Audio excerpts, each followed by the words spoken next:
So you've decided to learn Japanese and you might be new to it, so you don't know how to learn kanji yet, or you've been studying for a while and it's taking a long time to find a method that sticks for you. I get it. I'm going to teach you my method of learning kanji, but first I need to say that my most favorite method is actually spaced repetition because it's the most efficient for me and it sticks in my head, and I think it's the least effort. I know that it doesn't work for everyone, and by definition it takes a lot of time, so it might not suit what you're looking for. I'm studying kanji for school. We have tests like every month, and so spaced repetition doesn't work for that.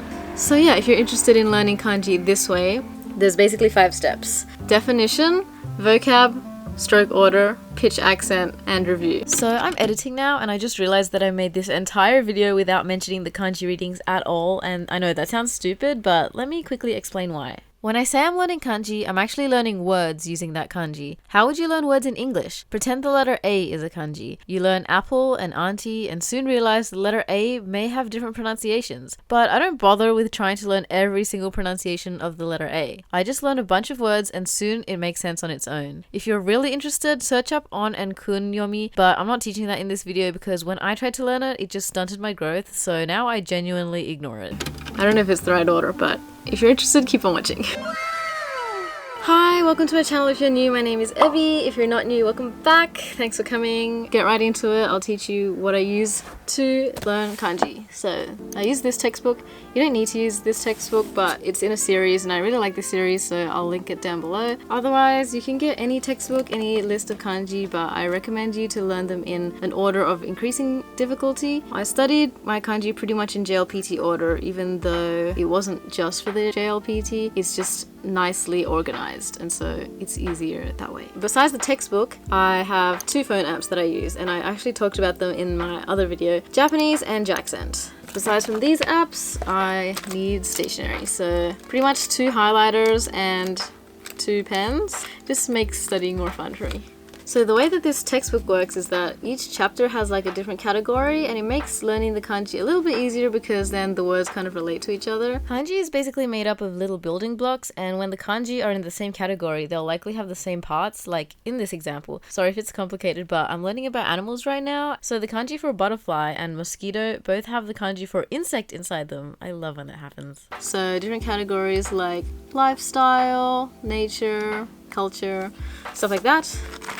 And so at school we have to learn like 6 kanji a day, which is actually quite a lot. And then at the end of each chapter we have a test, which I think is annoying, but it's essential because you gotta review the kanji, otherwise you're just like learning and not retaining anything, right? So the first thing that I do is I always check the definition. With my red pen I write down in as little words as possible, like 1 word, what the kanji's definition is. Either I'm listening to the teacher talk in Japanese explaining what the kanji means, or more likely I'll check in my phone, the Japanese dictionary app, what the kanji means. And I know a lot of people say that learning Japanese in your native tongue is not ideal. Yes, but just do whatever works best for you, okay? So this is what works for me, and I like to learn my definitions in English. Okay, the reason why it's important is once you recognize the kanji's definition, whenever you see a word with that kanji in it, you kind of have an idea, oh, this word relates to this meaning. And then you kind of shortcut your brain, like you know what the word means before even knowing how to read it. Like, it's pretty cool. So yeah, after I check the definition, I'll go through the vocab. I'll go through the example sentences and highlight the parts relevant to the new kanji. I used to be too lazy to read the whole sentence and just cut to the words, but learning the word without the context of the sentence is very dangerous because it could mean completely different things, especially when it comes to like the higher level, because there'll be like idioms. I like to write my notes in a different pen, and then I write to the side what that word means. When I'm looking up all these words and phrases, I'll add them to my list on the Japanese app. If you've watched this video that I made about pitch accent, you know that I care about my accent, and I've made a point to not try to read and learn Japanese just from textbooks because you don't know how it sounds, right?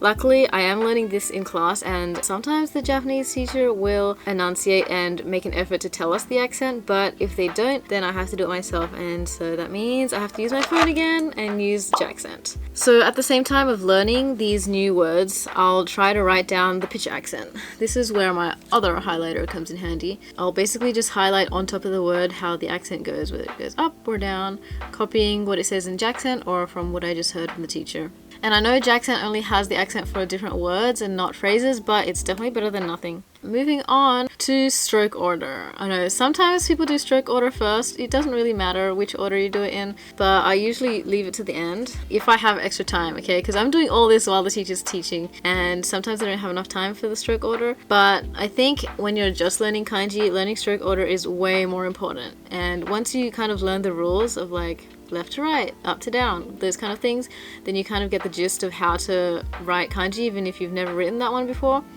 Also, unpopular opinion, but writing kanji is like not essential in this day and age. You know, technology is everywhere. As long as you know how to read it, how to type it up with, not pinyin, sorry, with romaji, then you're fine, right? You're good to go. I think learning kanji at the beginning, like how to write it, it solidifies your understanding of the kanji and solidifies it in your brain. Everything at the beginning is a lot harder than at the end because your brain has just become used to kanji. It's not like this foreign alien language. It's now one of your languages. Yes, now I actually don't really write kanji anymore, but that's just a personal thing because the time you spend on learning how to write a kanji is immensely valuable in other places. Like I could be using that time learning how to speak, which to me is more important. I don't really practice writing. That's why pretty much my book is empty. I kind of love how this is a how to learn kanji video, except I don't learn the readings and I don't write them down either, but it's all about efficiency. So now I've added all of the words in one single chapter into one list on my Japanese app, right? Yeah, this is the review part, so you know what happens next? You review the cards. I know, it might seem like spaced repetition, but it's not. It's like spammed repetition. It's less effective, but when you've got a test the next day, sometimes there's no choice, right? So this is what I do. Swipe left, swipe right. You can review them however you want, but I know a lot of people write physical review cards. That takes way more time. So yeah, this is my review method. I think that's everything. If you made it to the end of the video, I will tell you a secret. So my tests at school are actually on Google Forms, which means that we do them online. I don't know if it's the same for Android, but on iPhone, if there's a word, you can actually like click and hover over it. You know how you can choose cut, paste, all that? You can actually choose look up, and then it shows up in the dictionary without even having to change apps. So I'm not saying what you think I'm saying.